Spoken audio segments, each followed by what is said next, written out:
तब्दीली को टकरा तब्दीली का सुनामी, तहरीक इंसाफ की बढ़ गई परेशानी। तब्दीली का सफर जहां से शुरू हुआ वहीं तमाम हो गया। सरबराह तहरीक इंसाफ के दरीना साथी परवेज खटक का पीटीआई पार्लियामेंटेरियंस के नाम से नई सियासी जमात बनाने का ऐलान। साबिक वज़ीर आला खैबर पख्तूनख्वा महमूद खान समेत 57 साबिक अरकान सूबाई और कौमी असम्बली पार्टी में शामिल परवेज खटक का दावा। दूसरी जानिब अब तक 9 रहनुमाओं ने खटक की जमात में शमूलियत की तरदीद कर दी। पीटीआई पार्लियामेंटेरियंस के सरबराह ने मीडिया पर चलने वाली रहनुमाओं की लिस्ट को जाली करार देते हुए कहा, असल फहरिस्त उनके पास है। हमने 3-4 दफ़ा तहरीक इंसाफ ने इलेक्शन के मौके क्यों ज़ाया किए जो हमें मिल चुके थे। क्या हमने जमहूरियत के रास्ते पे चलना है या इंतशार वाला रास्ता अपनाना है? ये सवाल बहुत गहरा है। इसके पीछे क्या वजूहात थी कि तहरीक इंसाफ ने इलेक्शन नहीं एक्सेप्ट किया और आज तक हम इंतशार की तरफ जा रहे हैं? तो ये सबको सोचना चाहिए कि हमारा मुल्क है, जमहूरी मुल्क है, या इलेक्शन होने चाहिए। इलेक्शन का राग अलापने वाले पीटीआई चेयरमैन के हवाले से सनसनीखेज इंकशाफ। परवेज खटक बड़े हकाइक सामने ले आए। कहा कि एक साल में चेयरमैन पीटीआई को 3 से 4 मरतबा इलेक्शन की ऑफर हुई। अहम तरीन राज यह है कि सरबराह तहरीक इंसाफ ने यह ऑफर कबूल क्यों नहीं की। जब भी राज खुलेगा तो सबकी आंखें खुल जाएंगी। पीटीआई का प्रोग्राम क्या था, ये सवाल बहुत गहरा है और अवाम को उस पर सोचना चाहिए। मुल्क की मईशत की बहाली के लिए भी पाक फौज पेश हुकूमत को हर मुमकिन मुआवनत की यकीनी दहानी करा दी। Army chief general Syed Asim Munir की ज़ेर सदारत 258वें कोर कमांडर्स कॉन्फ्रेंस ज़राअत, IT, खानकुनी, मादनियात और दिफाई पैदावार के शोबे में फौज के किरदार पर ब्रीफिंग दी गई। फौज की ऑपरेशनल तैयारियों और तरबियती पहलुओं पर भी गौर किया गया। कलअदम TTP और दीगर दहशतगर्द तंजीमों के हमसाया मुल्क में ठिकानों पर तशवीश का इज़हार। आर्मी चीफ ने कहा कि तहरीक तालिबान, पाकिस्तान और दीगर दहशतगर्द ग्रुप मुल्क में मसाइल पैदा कर रहे हैं। कौमी सलामती को लाहक किसी भी खतरे से निपटने के लिए हमेशा तैयार रहना चाहिए। मारूजी तरबियत हमारी पेशावराना महारत का खुलासा है। चौधरी परवेज इलाही की मुश्किलात में इजाफा। लाहौर हाईकोर्ट के 2 रुकनी बेंच ने सिंगल बेंच का फैसला मुअत्तल कर दिया। साबिक वज़ीर आला समेत तमाम फरीकैन को 1 अगस्त के लिए नोटिस जारी। परवेज इलाही को खुफिया मुकदमे में गिरफ्तार न करने के फैसले के खिलाफ पंजाब हुकूमत की अपील समाअत के लिए मुकर्रर। उधर सदर पीटीआई की 3 MPO के तहत 30 रोज की नजरबंदी के खिलाफ समाअत। लाहौर हाईकोर्ट का हुकूमत पंजाब को 7 रोज में परवेज इलाही की दरख्वास्त पर फैसला करने का हुक्म। अदालत ने साबिक वज़ीर आला के वकील की जानिब से दरख्वास्त वापस लेने की बिना पर निपटा दी।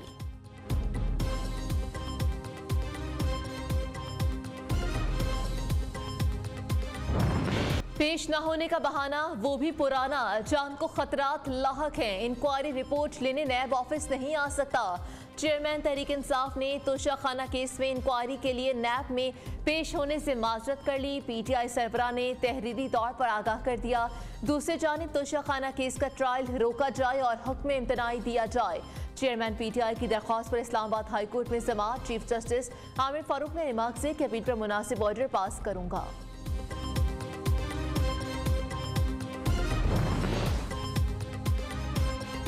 चेयरमैन पीटीआई ने खर्चा पॉलिसी को तबाह और दोस्त ममालिक को नाराज किया। IMF मुआहदे की खिलाफ वर्जी की। मुल्क को डिफॉल्ट के दहाने पर छोड़ गए। मुल्क में ईंधन था न ईंधन लेने के लिए पैसे। विफाकी वज़ीर इत्तलात मरीम औरंगज़ेब की लफ्जी गोलाबारी। कहा, इत्तेहादी हुकूमत ने मुल्क की मईशत को मुश्किलात से निकाला, खर्चा पॉलिसी को बहाल किया। आज रूस से सस्ता तेल पाकिस्तान आ रहा है। चाहते तो चेयरमैन पीटीआई को पहले दिन जेल में डाल देते, लेकिन हम इंतकामी सियासत पर यकीन नहीं रखते।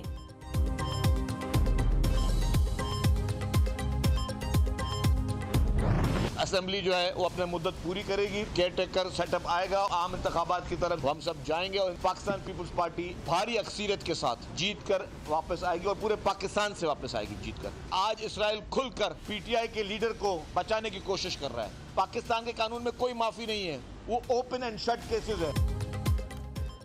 चेयरमैन तहरीक इंसाफ को मुल्क में तकसीम इंतशार पर मुआफ़ी नहीं मिल सकती। पीटीआई सरबराह को बचाने के लिए भारत और इसराइल आमने सामने आ गए। इंतशार फैलाने वाले को मुल्क से भागने नहीं देंगे। वज़ीर इत्तलात सिंध शर्जील नामेवर ने कहा कि पीपल्स पार्टी इलेक्शन में भारी अक्सरियत से कामयाब होगी। अवाम को जिसने मुंतखब ना किया वो घर जाएगा।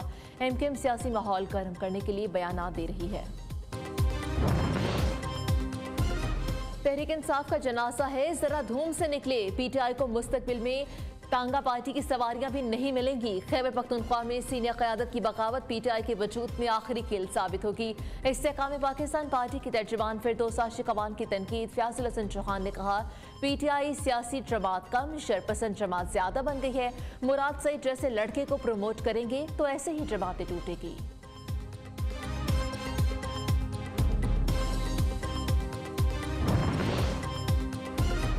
एमकेएम का पुरानी हल्का बंदियों पर इलेक्शन तस्लीम न करने का ऐलान। साफ और शफाफ इलेक्शन का मुतालबा कर दिया। खालिद मकबूल सदीकी की न्यूज़ कॉन्फ्रेंस कहा कि ऐसा इलेक्शन चाहते हैं जो सबके लिए काबिल कबूल हो। अगले माह तमाम असम्बली और वफाकी हुकूमत खत्म हो जाएगी। बहुत सारे मुतालबात अभी तक इंसाफ के मुतलाशी हैं। 5 साल में एलानिया और गैर एलानिया पाबंदियों के बावजूद कुर्बानियाँ दी।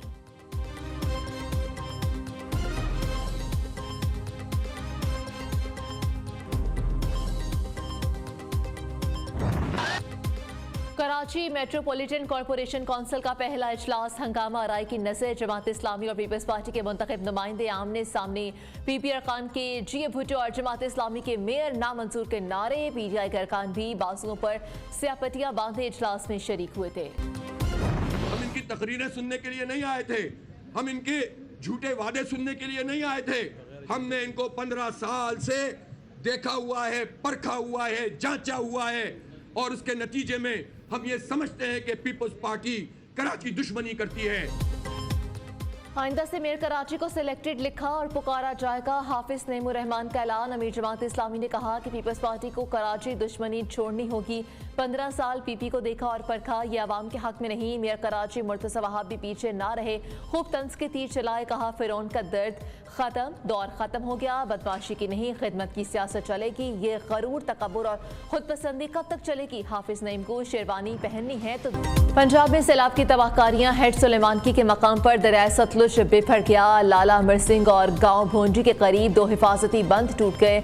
मुतादिद गांव और हजारों एकड़ पर खड़ी फसलें सैराब आ गईं। कोट अदू के मकाम पर दरियाए सिंध में पानी की सतह में इजाफा। बेट कादिम वाली के 40 से जायद घर दरियाए कटाव की सतह में आकर सफ़े हस्ती से मिट गए। हजारों एकड़ पर खड़ी धान, तिल और गन्ने की फसलें तबाह। पाकवतन में कड़क बंद टूटने से मुतादिद घर डूब गए। जंग में दर्जनों देहात ज़ेर-ए-आब आ गए। सड़कों पर 3 फुट पानी जमा। सैलाब मुतासिरीन हुकूमती इमदाद के मुंतज़िर।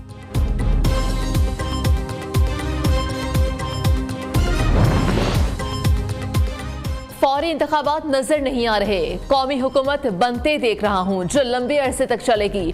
सरदार तनवीर इलियास का दावा, चेयरमैन पीटीआई रिटायर हो जाएंगे और सोचें सियासत में क्या खोया क्या पाया।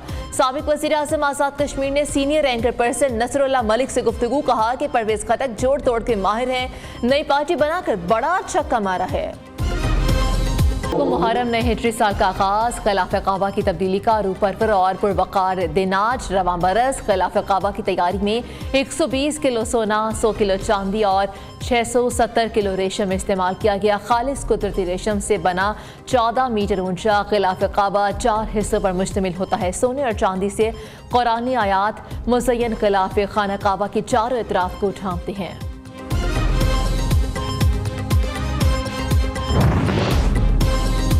सऊदी अरब में मूसलाधार बारिशें। सहराओं में सैलाब आ गया। पहाड़ों, नदी नालों, वादियों में आरजी आबशार और चश्मे वजूद में आ गए। सऊदी महकमे मौसमियात की असीर जाजान, अल शर्किया, अल बाहा, मक्का और मदीना में बारिशों की पेशगोई।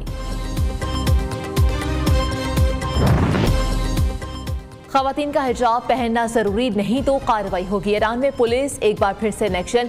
खवातीन को हिजाब कराने के लिए एहलकार सड़कों पर गश्त करने लगे। 10 माह कबल पुलिस की हिरासत में महस अमीनी नामी खातून ने दम तोड़ा। ईरान में हंगामे फूट पड़े। 600 से जायद मुजाहिरीन जान से हाथ धो बैठे थे।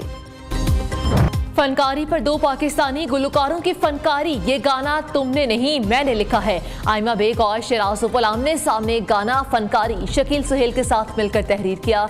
आयमा बेग का दावा, शिराज उपल ने रद्द-ए-अमल देते हुए कहा कि फनकारी आयमा ने नहीं मैंने लिखा है। गाने की तहरीर से 6 माह पहले शकील सुहेल वफात पा चुके थे और जिसके कदम छुए मलिका नूरजहां और मारूफ गुलकारा लता मंगेशकर ने, जिसके गले में भगवान बोलता है। वो नाम है मौसीकी की दुनिया के बेताज बादशाह मेहदी हसन का। शहंशाह गजल का खिताब पाने वाले मेहदी हसन के मदा आज भी उनकी 96वीं सालगिरह मना रहे हैं। मेहदी हसन को तमगा इम्तियाज, सितारा इम्तियाज और प्राइड ऑफ परफॉर्मेंस से एजाज़ात ड्रेसों से नवाजा गया। भारत और नेपाल की हुकूमत ने अवार्ड्स भी दिए।